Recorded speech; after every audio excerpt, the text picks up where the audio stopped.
क्या आपको इस बात पर गुस्सा नहीं आता कि जो दवाएं ड्रग्स टेस्ट में फेल हो गई, उन्हें बनाने वाली कंपनियों ने भाजपा और अन्य सियासी दलों को मोटा चंदा दिया और सियासी दलों को भी उन कंपनियों से चंदा लेने में कोई ऐतराज नहीं रहा? क्या आपको ये भी नहीं दिख रहा कि क्यों देश में दवाओं की कीमतें आसमान छूने लगी, इलाज महंगा होता चला गया? अगर आप इन मुद्दों पर नहीं सोचते तो कहना गलत नहीं होगा कि आप अपने दुश्मन खुद बन गए हैं। आपको दुश्मनों की जरूरत ही नहीं है। High blood pressure, diabetes, malaria, दिल और कोविड जैसी दूसरी अन्य बीमारियों की दवाएं ड्रग्स टेस्ट में फेल होती रही और आम जनता इनसे अनजान बनी रही या अनजान बने रहने दिया। क्या ये बात गंभीर और विचारणीय नहीं है कि जिन दवाओं के टेस्ट फेल हुए, उन्हें बनाने वाली कंपनियों ने इलेक्टोरल बॉन्ड खरीदे और राजनीतिक दलों को चंदा दिया?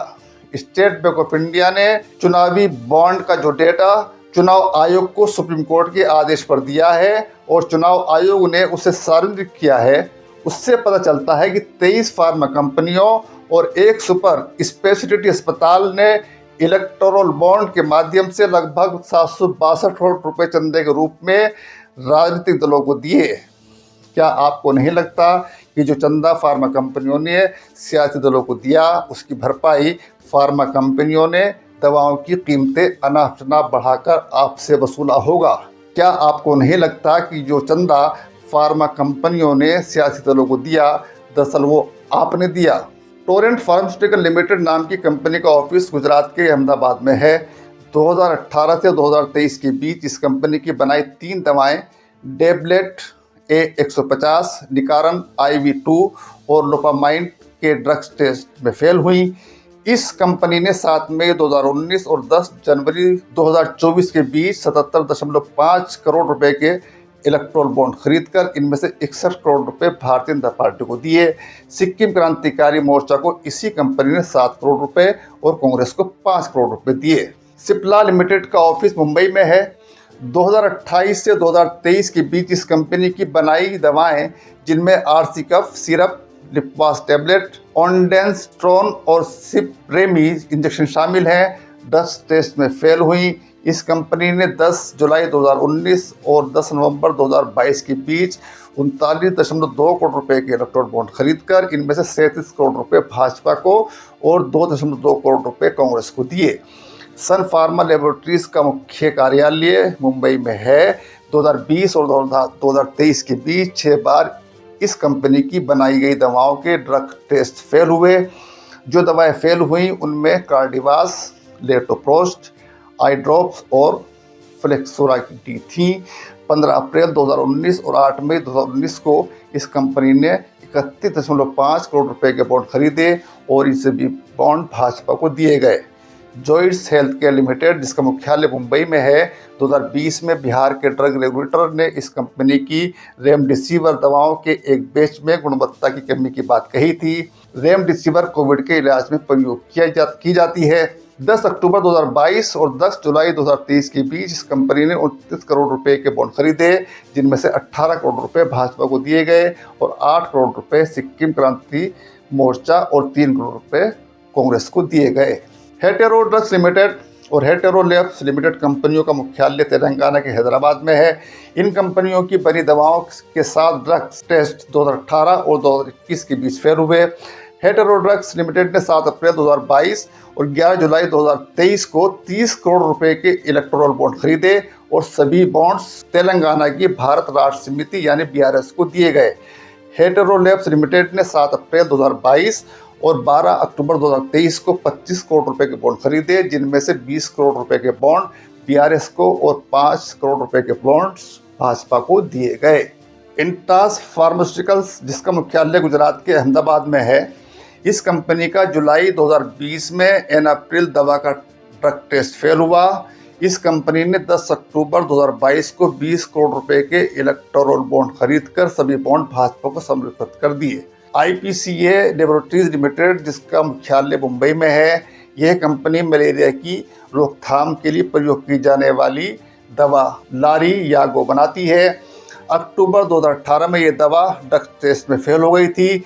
इस कंपनी ने 10 नवंबर 2022 और 5 अक्टूबर 2023 के बीच 13.5 करोड़ रुपए के बॉन्ड खरीदे थे। इनमें 10 करोड़ रुपए के बॉन्ड भाजपा को, 3.5 करोड़ के बॉन्ड सिक्किम क्रांति मोर्चा पार्टी को दिए गए थे। ग्लेनमार्क फार्मास्यूटिकल्स लिमिटेड का मुख्यालय मुंबई में है। इस कंपनी की बनाई 6 दवाएं टेल्मा AM, टेल्मा H और G10 टैबलेट 2022 और 2023 के बीच ड्रग्स टेस्ट में फेल हुई थी। यह कंपनी 11 नवंबर 2022 को 9.75 करोड़ रुपए के बॉन्ड खरीदती है और सभी बॉन्ड भाजपा को दे देती है। क्या इसकी कोई जांच नहीं होनी चाहिए कि जिन फार्मा कंपनियों की दवाएं फेल हुई उनके खिलाफ कोई कार्रवाई हुई या नहीं? सब कुछ ठीक चलता रहे और कोई कार्रवाई न हो, क्या इसलिए फार्मा कंपनियों ने सियासी दलों को मोटा चंदा दिया था? बात यहीं तक सीमित नहीं है कि जिन फार्मा कंपनियों की दवाएं ड्रग्स टेस्ट में फेल हुई और उन्होंने सियासी दलों को चंदा दिया, बात यह भी है कि जिन कंपनियों पर ED या IIT की छापेमारी हुई उन्होंने इलेक्टोरल बॉन्ड खरीदकर किन राजनीतिक पार्टियों को दिए। यशोदा कंपनी पर 22 दिसंबर 2020 को आयकर विभाग की रेड हुई थी। कंपनी ने 4 अक्टूबर 2021 और 11 अक्टूबर 2023 के बीच 162 करोड़ रुपए के इलेक्टोरल बॉन्ड खरीदती है। कंपनी ने 94 करोड़ रुपए के बॉन्ड भारत राष्ट्र समिति पार्टी को दिए। साथ ही कंपनी ने 64 करोड़ रुपए के बॉन्ड कांग्रेस को और 2 करोड़ रुपए के बॉन्ड BJP को भी दिए थे। हैदराबाद की रेड्डीज लैब पर 12 नवंबर 2023 को इनकम टैक्स विभाग ने रेड की थी। विभाग ने इस कंपनी और उस सहयोगियों पर अवैध लेन देन के सिलसिले में रेड की थी। इस कंपनी ने 8 मई 2019 और 4 जनवरी 2024 के बीच 84 करोड़ रुपए के इलेक्टोरल बॉन्ड खरीदे। कंपनी ने 32 करोड़ रुपए के बॉन्ड BRS को, 25 करोड़ रुपए के बॉन्ड भाजपा को, 14 करोड़ रुपए के बॉन्ड कांग्रेस को और 13 करोड़ रुपए के बॉन्ड तेलुगु देशम पार्टी को दिए थे। हैदराबाद की अरविंद फार्मा कंपनी के डायरेक्टर P शरद चंद्र रेड्डी को ED ने 10 नवंबर 2022 को मनी लॉन्ड्रिंग मामले में गिरफ्तार किया था। कंपनी ने 3 अप्रैल 2021 और 8 नवंबर 2023 के बीच 52 करोड़ रुपए के बॉन्ड खरीदे। 15 नवंबर 2022 को कंपनी ने 5 करोड़ रुपए के बॉन्ड खरीदे थे।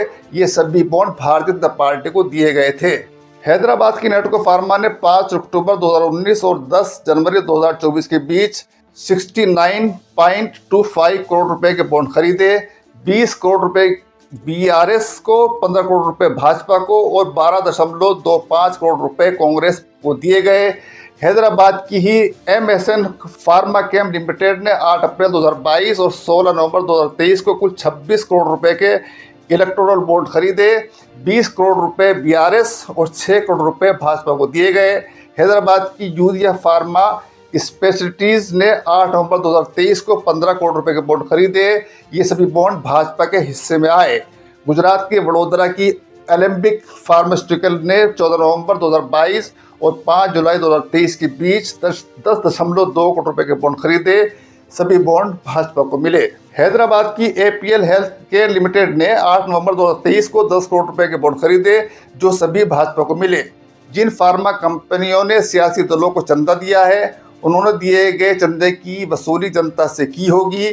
कंपनियां अपना एक खर्च कीमतों में जोड़ती हैं, विज्ञापन का खर्च भी उपभोक्ता से वसूला जाता है। इसलिए कह रहा हूं कि चंदा कंपनियों से नहीं, आपने और मैंने दिया है। इस बात को आप नहीं समझते, जो समझते हैं उन्हें विरोधी बता दिया जाता है। जागो ग्राहक जागो। जिन कंपनियों की दवाएं ड्रग्स टेस्ट में फेल हो गई, उनसे भी सियासी दल चंदा ले रहे हैं, जबकि उनके खिलाफ कार्रवाई होनी चाहिए थी। क्या कोई कार्रवाई हुई? क्या कोई कार्रवाई होगी? चंदा हर किसी से लिया गया। फार्मा कंपनियों के साथ ही बीफ के नाम पर राजनीति करने वाली भाजपा को बीफ कारोबारियों से चंदा लेने में कोई एतराज़ नहीं रहा। बहुत बहुत शुक्रिया।